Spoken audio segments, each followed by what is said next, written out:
Evidencias del crimen.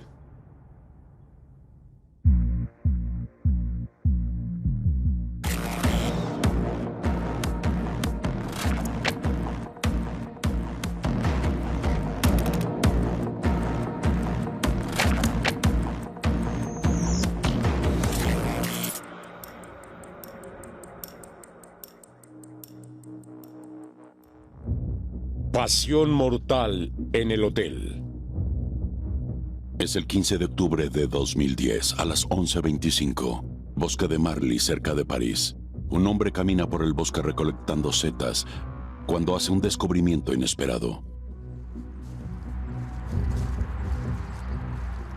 En una zanja al lado del camino, ve un par de botas escondidas bajo una pila de ramas.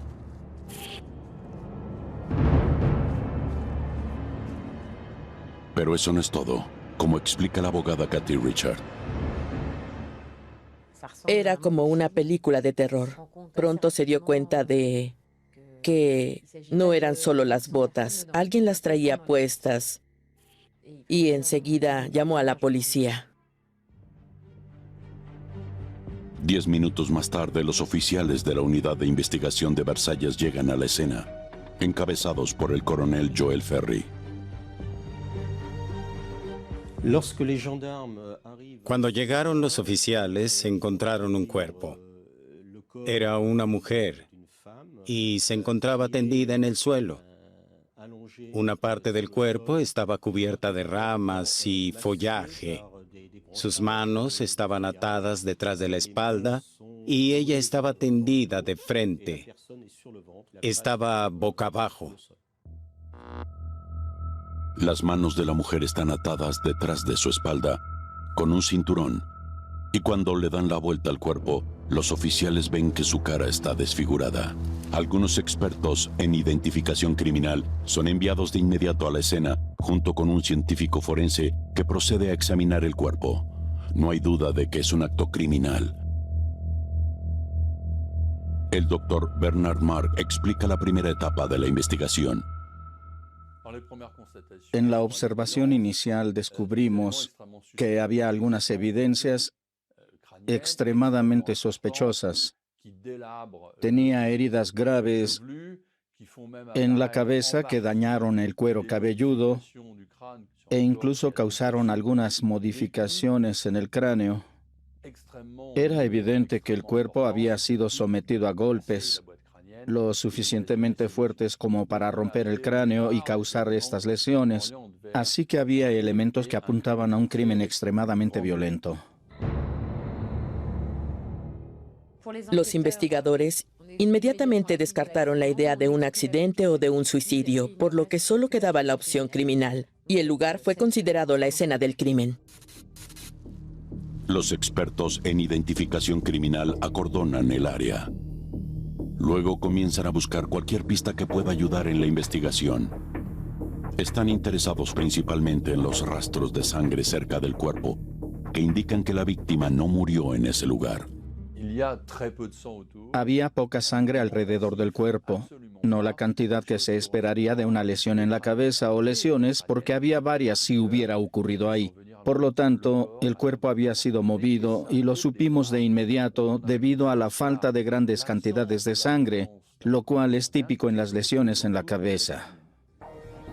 Los oficiales de policía hacen otros descubrimientos interesantes. El primero es una huella de neumáticos, que inmediatamente se fotografía para su análisis. Pero el segundo es el descubrimiento de un objeto a unos 50 metros del cuerpo, que resulta especialmente interesante.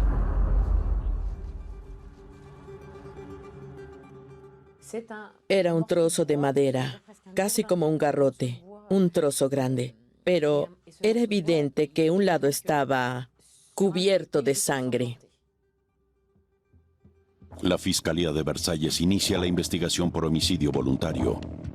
El garrote se envía a los expertos en análisis genético para que busquen cualquier trazo relevante de ADN. Pero la prioridad de los investigadores es identificar a la víctima. Buscamos en el cuerpo, pero en este caso no encontramos nada que nos permitiera identificar a la víctima, por lo que teníamos un cuerpo sin nombre. El cuerpo es llevado al hospital de Garches para su identificación y ahí se realiza una autopsia para determinar la causa de muerte exacta. La primera etapa del proceso de identificación es tomar las huellas dactilares de la víctima. Los investigadores las comparan con los registros de la Base de Datos Nacional de Huellas Dactilares. Las huellas dactilares de la víctima no nos dieron más pistas, es decir, no estaba en los archivos de la policía. Ese mismo día a las 5 de la tarde, un hombre llega a la estación de policía de Cergy-Pontoise, a unos 30 kilómetros de Marly. Él ha venido a reportar la desaparición de su pareja, Nathalie Villerme, de quien no tiene noticias desde el día anterior. Se notifica al coronel Ferry de inmediato. Una foto de la desaparecida y otros datos como su altura, peso, historial quirúrgico y descripción de su vestimenta se le hacen llegar al médico forense.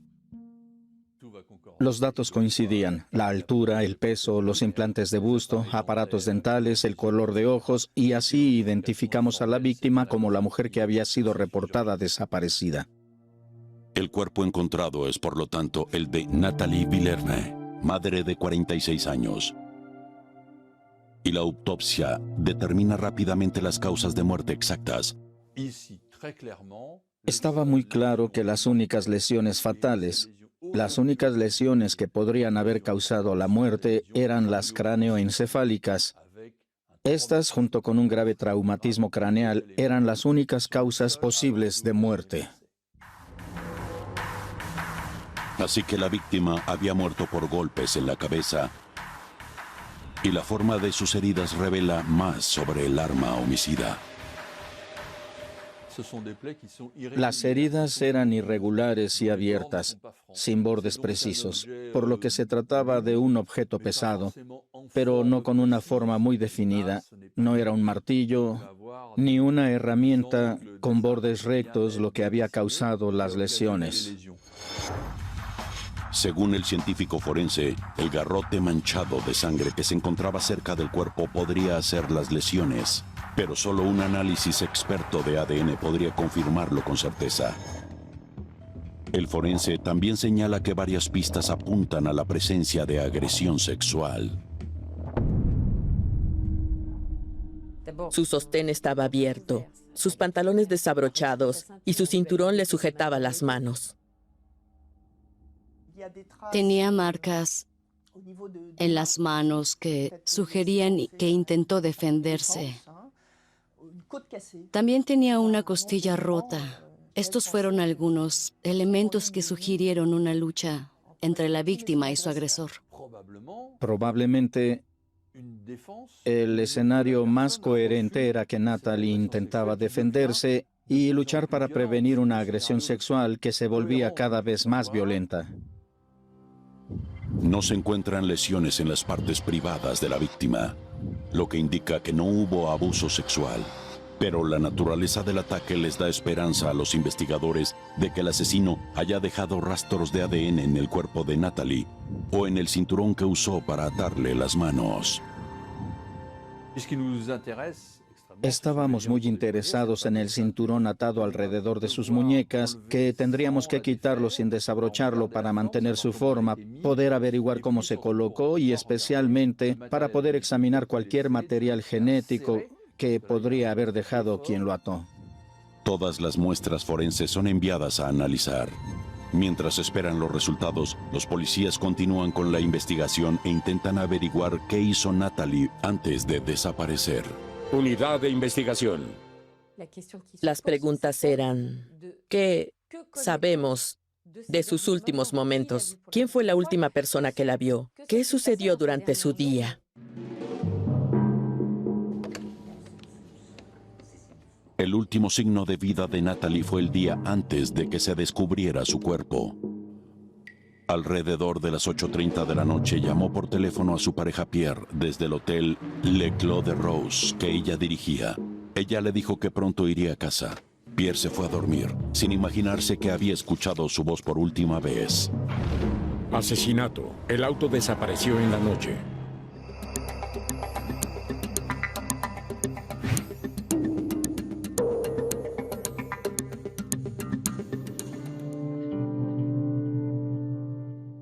Las palabras que me vienen a la mente cuando pienso en Nathalie Villerme son inspiradora y también bondadosa.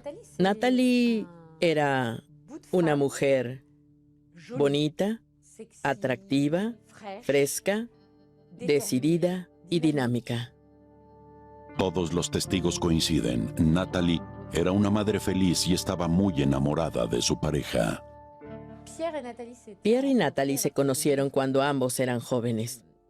Él trabajaba en un bar, ella era una camarera. Cuando Nathalie desapareció, habían estado juntos durante 25 años.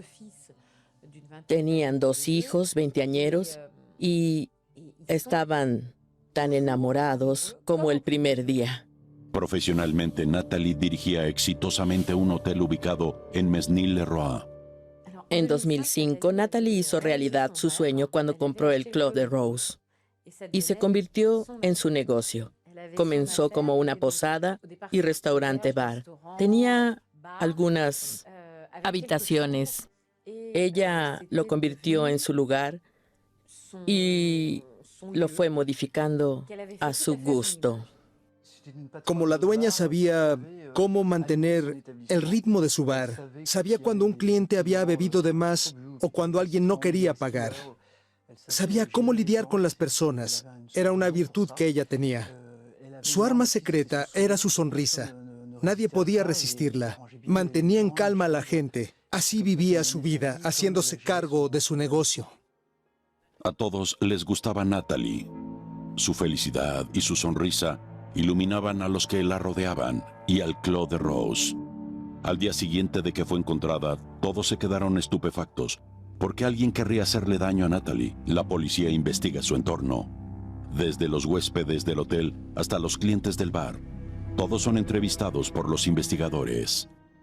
Querían saber quiénes eran los clientes habituales, quiénes se alojaban en las habitaciones, quién la veía y a quién veía regularmente.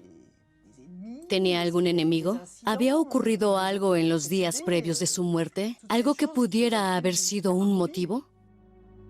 Algo que sale a la luz durante una entrevista con una empleada del hotel llama la atención de la juez. La camarera reveló que Nathalie salió del hotel alrededor de las 8:30. Afirmó que llevaba consigo las ganancias del día, estimadas en 200 euros. Al no haber encontrado dinero cerca del lugar donde estaba el cuerpo, los investigadores deben considerar el robo como el posible móvil. En esta etapa de la investigación, todo era posible y la teoría de la ganancia financiera, es decir, el robo del dinero, era el motivo del crimen. No podía descartarse. Durante la investigación aparece un nombre varias veces. El del hombre que se alojaba en la habitación 1 del hotel. El hombre al que llamaremos Fabrice aparentemente había tenido algunos problemas con la víctima. Varias personas nos dijeron que Nathalie había tenido problemas con Fabrice. Parecía que habían surgido porque Fabrice había robado de la caja anteriormente. El robo había ocurrido pocas semanas antes del asesinato y Nathalie había reaccionado con bastante enojo. Ese día Nathalie le dio una bofetada a Fabrice, así que obviamente algunas personas hablaron sobre eso diciendo, bueno, si había alguien con quien ella no se llevaba bien, era con Fabrice. En este punto de la investigación, Fabrice se destaca como el principal sospechoso, pero cuando lo interrogan, niega haber tenido algo que ver con el asesinato de Nathalie. Cuando le preguntan si tiene una coartada, afirma que no abandonó su habitación la noche del crimen. Así que examinamos algunos datos alrededor del momento en que se cometió el crimen, la noche en que ella desapareció. Los investigadores se enfocan particularmente en los registros telefónicos del sospechoso. Estos confirman que la noche del crimen, Fabrice hizo llamadas desde su habitación del hotel, lo que significa que no puede ser el asesino. El rastro se vuelve a enfriar. La investigación policial pronto los lleva a descubrir algo más. Cuando Nathalie salió del hotel a las 8:30 al volante de su furgoneta blanca, ella llevaba consigo a uno de los otros huéspedes del hotel, el hombre de la habitación número 3.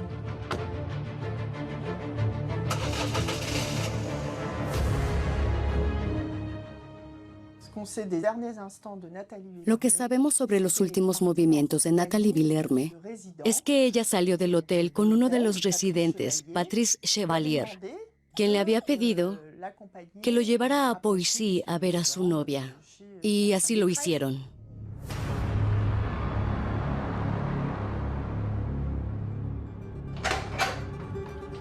Patrice Chevalier se había alojado en el hotel durante 2 años. Nathalie lo conocía muy bien. Incluso le había dado un puesto laboral en el hotel para ayudarlo económicamente. A veces le costaba pagar por su habitación, por lo que ella le había ofrecido un trabajo. Se había convertido en un amigo. Era amigo de Pierre, de los hijos de Nathalie. Ya era como parte de la familia. Patrice Chevalier es la última persona que vio a Nathalie con vida. La policía decide interrogarlo. Efectivamente, confirmó que esa noche se fue con Nathalie. Quería ver a su novia Agnes, que vivía en Poissy, y no tenía permiso de conducir. No tenía auto, así que le pidió a Nathalie que lo llevara. Agnes, la novia de Patrice, es interrogada y confirma que pasó la noche con él. Pero un detalle intriga a los investigadores. La furgoneta blanca de Nathalie no aparece por ningún lado. Salió del hotel, a bordo de ese vehículo, pero no estaba cerca de donde encontró el cuerpo, por lo que era algo esencial.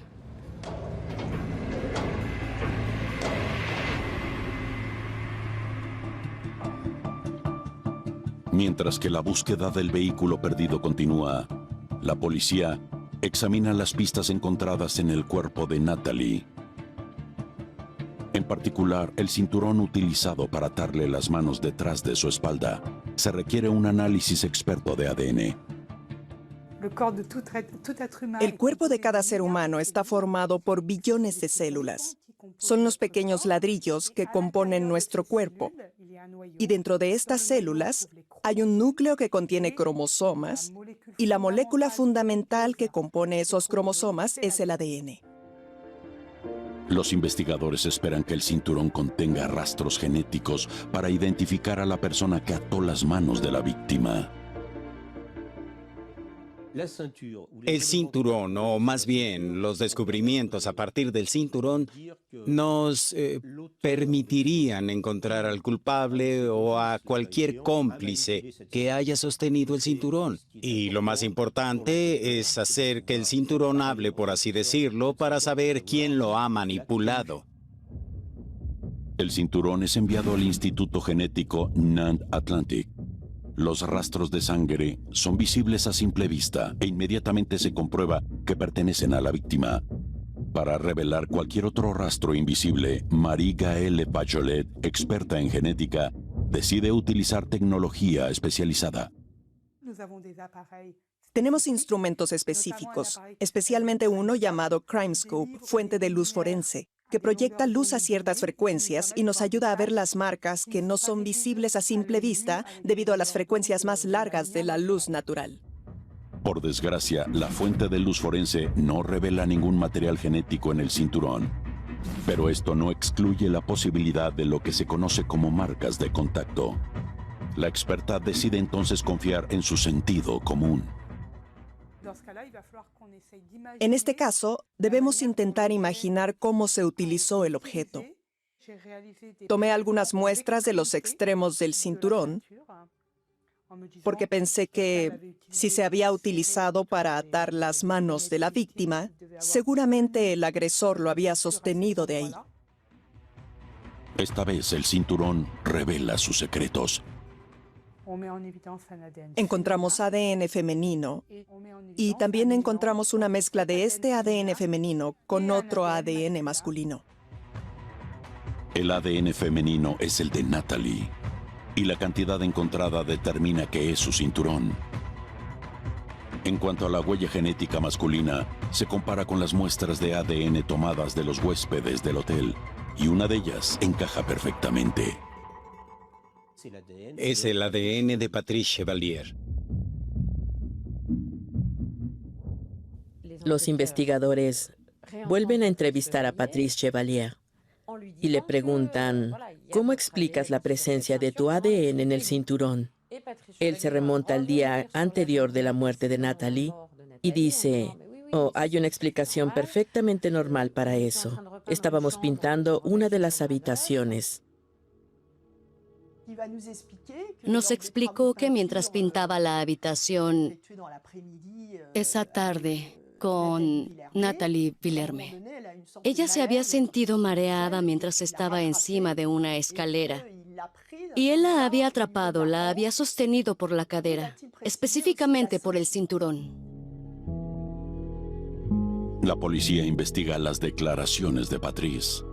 Efectivamente, una camarera del hotel confirma que la tarde anterior al asesinato había visto a Natalie pintando una de las habitaciones con Patrice.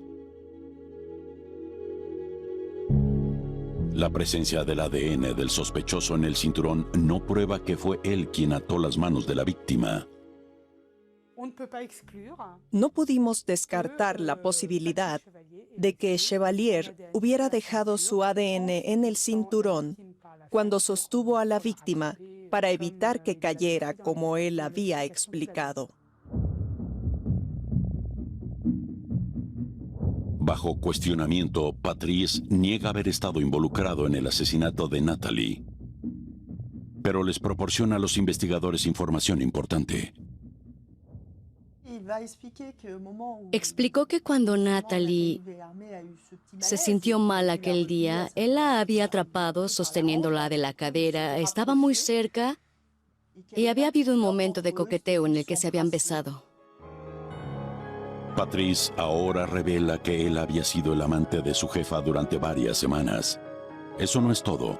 Él afirma que Natalie y su pareja Pierre ya no se llevaban bien y que la relación estaba en problemas. En ese momento, la juez ordenó que se escuchara el teléfono de Pierre para averiguar si pasaba algo y si ya había descubierto que su pareja tenía un amante.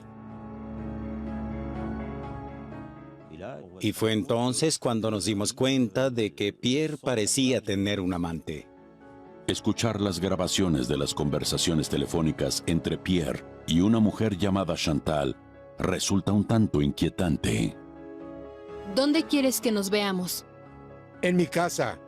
He estado visitándote en Versalles durante los últimos 19 años. Ya es hora que vengas tú si quieres verme.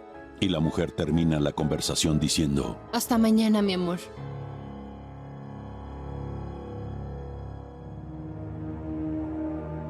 A raíz de estas conversaciones grabadas, Pierre es cuestionado nuevamente.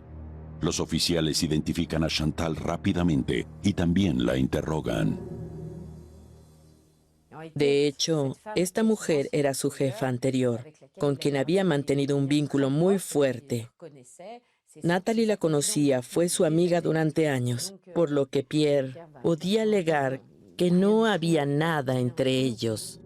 Las personas cercanas a Natalie también confirman que Pierre y Chantal solo eran buenos amigos. Pierre también le asegura a la policía que su relación con Natalie estaba tan bien como siempre y que tenían grandes planes. Habían estado juntos durante 25 años. Ahora, finalmente, tenían planes para casarse en unos meses. La investigación sobre la pareja de Natalie no da resultado. Pierre es exonerado. Y otro rastro se enfría. Una vez más, los investigadores se enfocan en Patrice, todavía el principal sospechoso.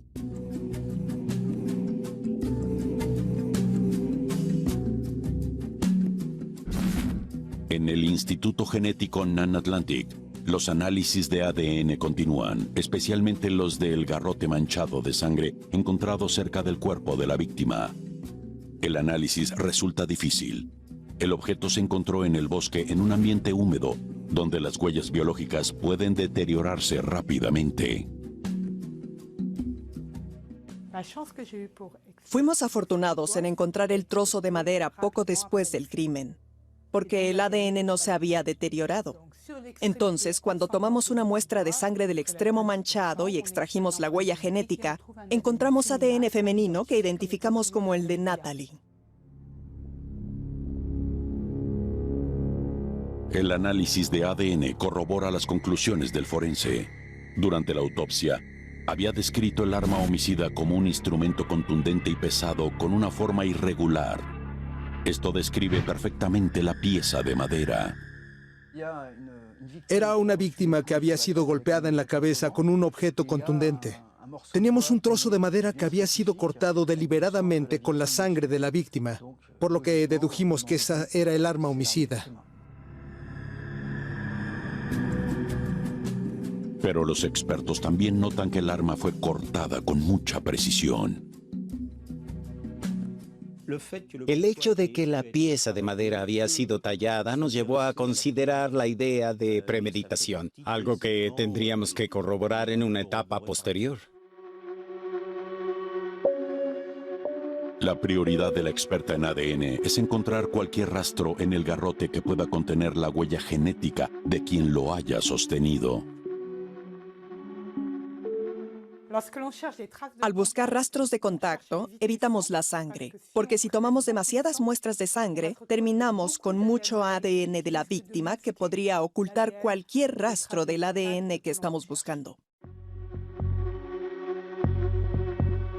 La experta se concentra en tomar muestras de la parte del garrote que no está cubierto de sangre. Su investigación no es en vano. En el otro extremo del garrote, el mango, por así decirlo, encontramos el ADN de Patrice Chevalier. En ese momento todos pensamos, lo tenemos esta vez.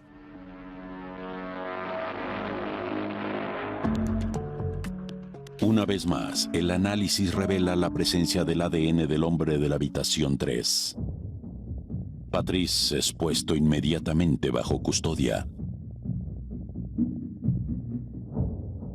Pero de nuevo, Patrice tiene una explicación.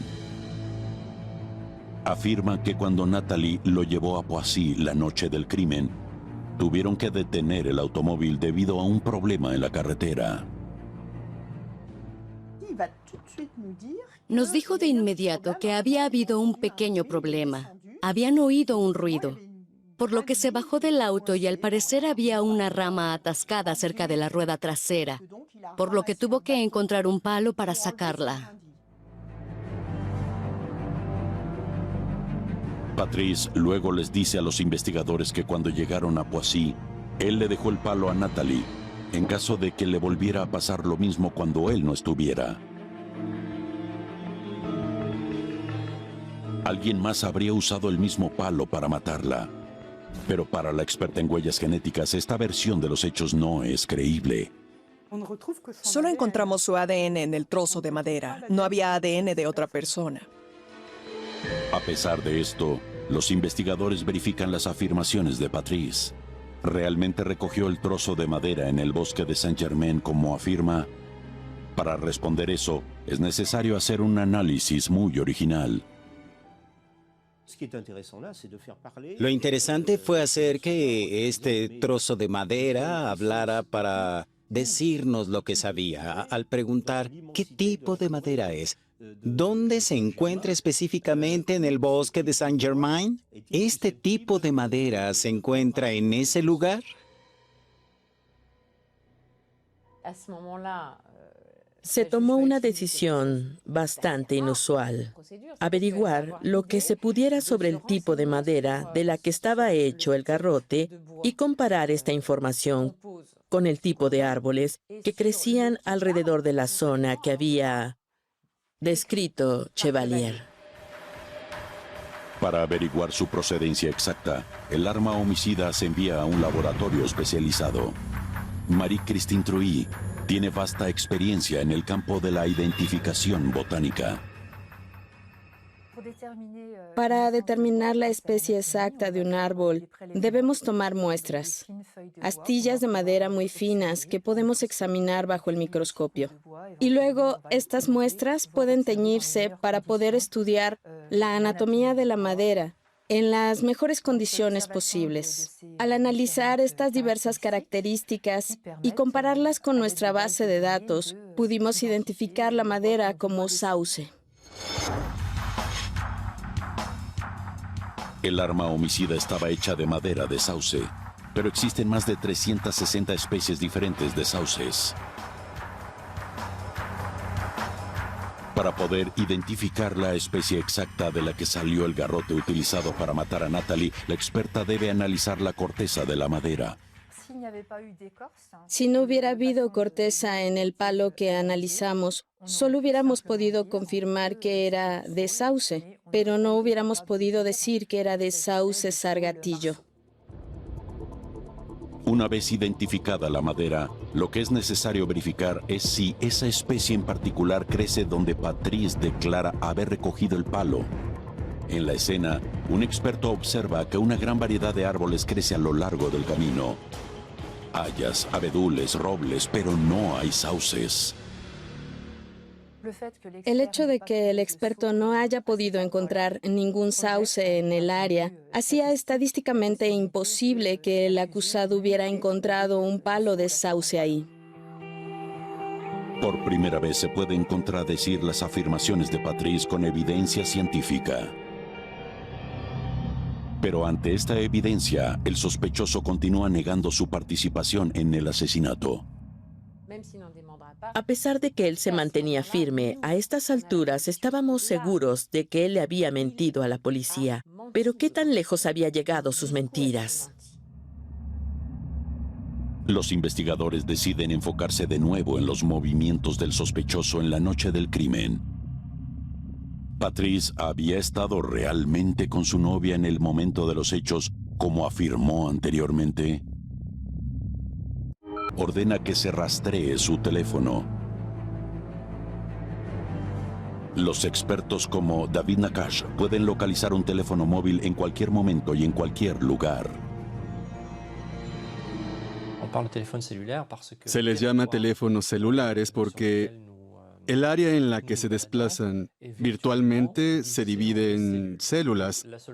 Así que todo lo que el operador tiene que hacer es mirar la base de datos para ver en qué célula, en qué área geográfica se encontraba un teléfono en un momento determinado. Desde el principio, Patrice había afirmado que estuvo con su amante en Poissy la noche del asesinato y que se marchó hasta las 5 de la mañana del día siguiente. Pero el análisis de su teléfono móvil va a contradecir esta afirmación. Entre las 10 de la noche y la 1:48 de la madrugada se ubicaba en Moulin-Birrier. Y luego nada. Hay un espacio temporal vacío. Desaparece solo para reaparecer a las 4:46 a.m. en Saint-Nom-la-Bréche. No solo descubren que Patrice no estuvo en Poissy esa noche, sino que la ubicación geográfica de su teléfono revela nuevas pistas importantes. De hecho, se encontraba extremadamente cerca de la escena del crimen. El sospechoso ha vuelto a mentirle a los investigadores. Ahora, con los resultados de esta nueva evidencia, la policía una vez más convoca a la novia de Patrice, Agnes, quien había declarado que estaba con él durante la fatídica noche. Ella nos dijo que el día anterior él le había pedido que dijera, en caso de ser interrogada, que él había pasado la noche con ella. Los investigadores creen que si Patrice inventó una coartada así, sus acciones deben haber sido premeditadas. La policía, que aún lo tiene bajo custodia, decide confrontarlo con sus mentiras con la esperanza de que finalmente confiese el asesinato. No tenía escapatoria. Su ADN estaba en el cinturón. Era el último que había visto a Natalie con vida. Su ADN estaba en el arma. Su coartada se estaba desmoronando. Tenía que reconocerlo. Pero no. Sorprendentemente, el sospechoso no lo admite y presenta una nueva coartada.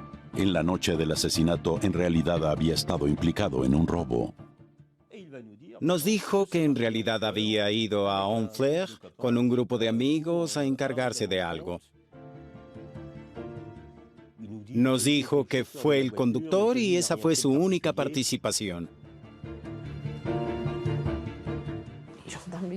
La policía le dijo, ¿te das cuenta de que al no darnos ningún detalle sobre este supuesto robo, es más probable que estés implicado en el caso de asesinato? Oh, no puedo, dijo, no puedo, no quiero delatar a nadie, estaba solo. Al revisar, se reveló que ningún robo se había reportado en Honfleur el 14 de octubre. Además, la falta de actividad en su teléfono móvil durante un periodo de 3 horas esa noche no encaja con su historia. En ese lapso sería muy difícil conducir hasta Honfleur, encargarse del asunto que había mencionado y luego regresar a Saint-Nom-la-Bréché. Tomaría más tiempo que eso, por lo que debe haber estado haciendo otra cosa. Eso significa que todo lo que nos dijo, toda su historia, es inconsistente y muy probablemente falsa. Patrice es más que nunca el principal sospechoso, pero sin su confesión la investigación continúa.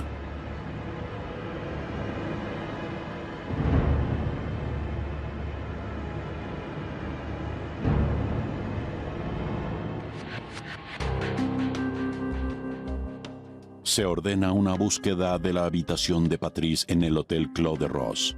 Ahí, la policía encuentra un par de jeans y una chaqueta con manchas sospechosas. Los dos artículos son enviados para análisis genético. Teníamos más y más pistas, más y más evidencia incriminatoria contra él, pero aún no sabíamos su motivo. ¿Por qué habría querido Chevalier hacerle esto a Natalie? Al continuar la investigación, los oficiales hacen un descubrimiento inquietante.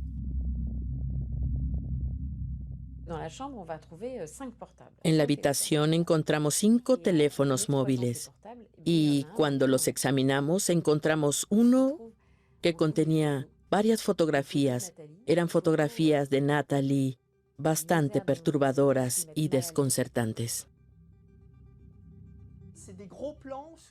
Eran primeros planos de Natalie, tomados debajo de la mesa, por detrás, de sus muslos, de sus pechos, fotos de sus partes íntimas. La cara de Natalie no aparece en ninguna de las fotografías. Esto indicaba a la policía que eran fotos robadas, tomadas sin su consentimiento. De hecho, este tipo tenía una fascinación secreta por Natalie. Estaba obsesionado con ella y nadie se había dado cuenta. Cuando se le preguntó acerca de las fotografías, Patrice fue indiferente, alegando que muchos hombres tomaban ese tipo de fotografías. Le gustaba el cuerpo de Natalie. Eso era todo. Para intentar averiguar más sobre Patrice y su relación con las mujeres, la policía decide interrogar a sus parejas anteriores. Lo describieron en términos nada gratificantes, diciendo que era perezoso, manipulador, mentiroso, violento e incluso maníaco sexual. Su exesposa incluso dijo que solía contar cuántas veces tenía relaciones sexuales cada semana. Esto demostró que estábamos tratando con alguien bastante extraño. Nos dimos cuenta de que este hombre, que era considerado atractivo, abierto, servicial y confiable, era de hecho un tipo bastante desagradable.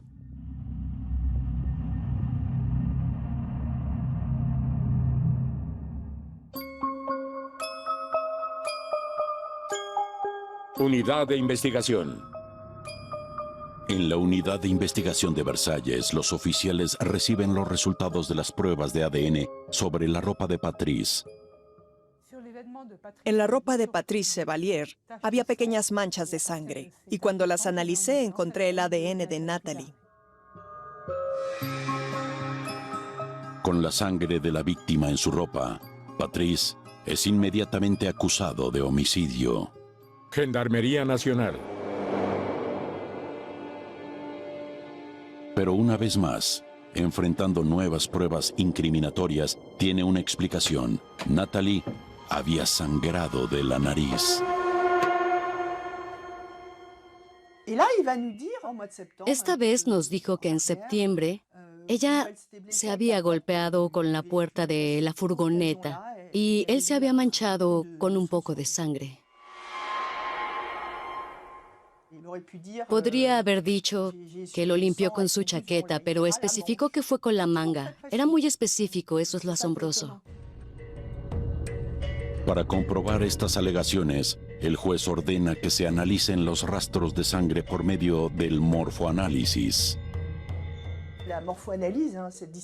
El morfoanálisis es una disciplina que examina la forma y la distribución de las manchas de sangre para determinar cómo se originaron estos rastros. Los resultados del análisis son irrefutables. La naturaleza de las manchas de sangre en la manga de la chaqueta no es de ninguna forma compatible con la explicación que dio Patrice. Las manchas indicaban una pérdida de sangre muy importante. Eso no coincidía con la historia que Patrice Chevalier nos había contado sobre un rasguño o una hemorragia nasal, algo bastante menor. Además, el análisis revela que la ubicación de las manchas de sangre en la chaqueta coincidía con las lesiones de la víctima. A pesar de todo esto, Patrice aún alega su inocencia. Solo el descubrimiento de una pista vital permite que los investigadores sepan más sobre las circunstancias de la muerte de Natalie.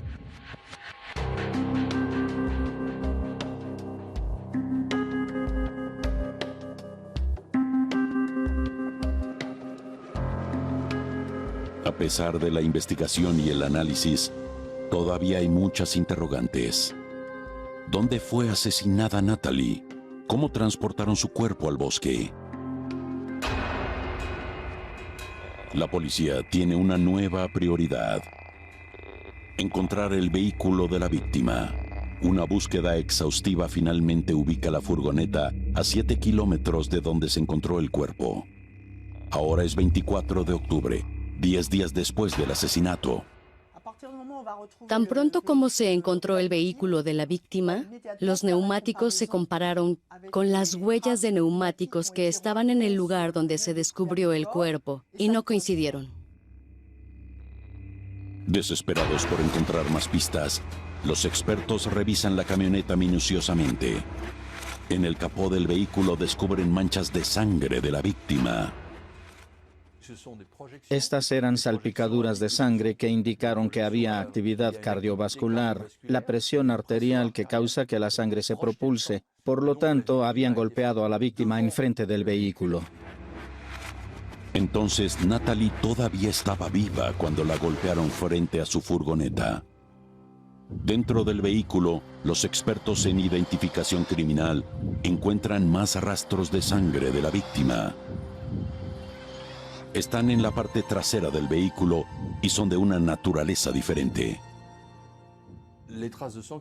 Las manchas de sangre que encontramos en la parte trasera de la furgoneta mostraron que la sangre se había filtrado, lo que significa que una persona muerta había sido colocada en el vehículo, alguien que había sangrado abundantemente y que ya no estaba con vida. Si el cuerpo de la víctima estaba en la parte trasera de la camioneta, el asesino debió haber conducido el auto.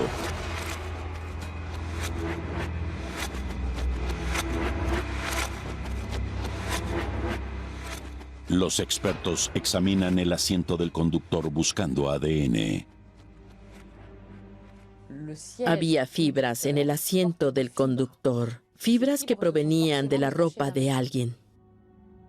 Con el fin de identificar de qué artículo de ropa provienen, las fibras se comparan con las de la ropa de Natalie. Los resultados son negativos. La ropa del sospechoso principal se analiza a continuación.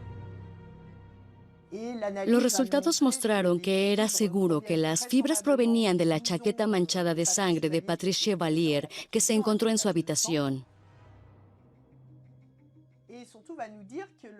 Aún más importante, revelaron que había más fibras, más del doble en el asiento del conductor que en el asiento del pasajero.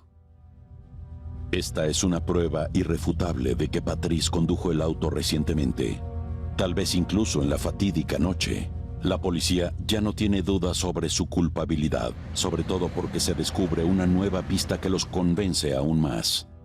El día de los hechos, a las 4:28 de la mañana, la camioneta de Natalie fue fotografiada. Los investigadores descubrieron que la cámara de velocidad estaba cerca de la escena del crimen. La fotografía tomada por la cámara de velocidad no permite identificar al conductor. Sin embargo, el área coincide con una llamada realizada desde el teléfono móvil de Patrice. En ese momento sabíamos que a las 4 a.m. el teléfono móvil de Chevalier y la furgoneta estaban en un lugar donde Natalie no tenía ninguna razón de estar.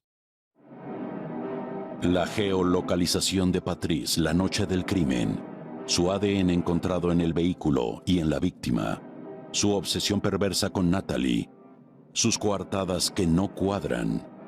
Todo apunta a que él es el asesino. Sin embargo, él sigue negándolo todo. Ya no necesitamos una confesión cuando tenemos tanta evidencia en su contra. Pero como era el tipo de persona que siempre tenía una respuesta para todo, teníamos que ir más lejos, buscar más y más hasta que finalmente tuviéramos un gran cúmulo de evidencia que probara su culpabilidad.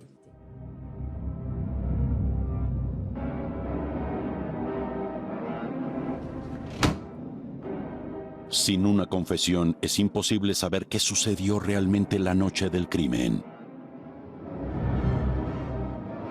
De acuerdo con el forense, una agresión sexual habría probablemente precedido al asesinato. Y las fotografías encontradas en el teléfono móvil de Patrice confirmaban que estaba obsesionado con Natalie. ¿La mató porque ella lo rechazó? Es fácil imaginar que, completamente loco por ella, vio el viaje en auto como su oportunidad para acercarse a ella. Ella lo rechazó y las cosas se salieron de control. Pero el llamar a Agnes la noche anterior para que le diera una coartada indicaba que sus acciones eran premeditadas.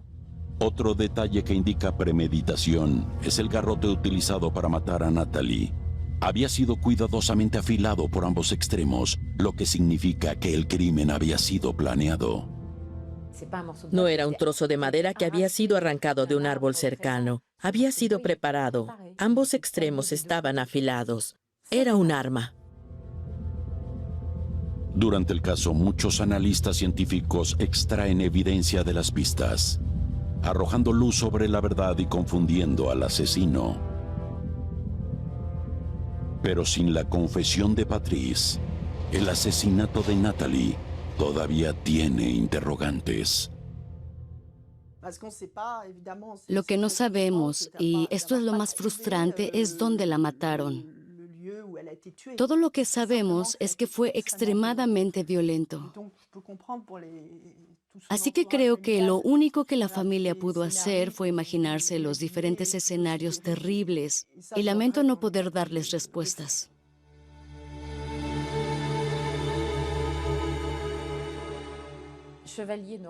Chevalier nunca le dio a la familia la oportunidad de obtener una explicación de los últimos momentos de Natalie. Eso fue muy difícil para ellos, porque nunca confesó. Además, estaba su sonrisa. Esa sonrisa que creo se quedó en la memoria de todos. Sus seres queridos y sus clientes. Y cuando vas al Clos de Rose, ¿el Menis Legros? Esa sonrisa ya no está. Me imagino que mucha gente debe extrañarla aún.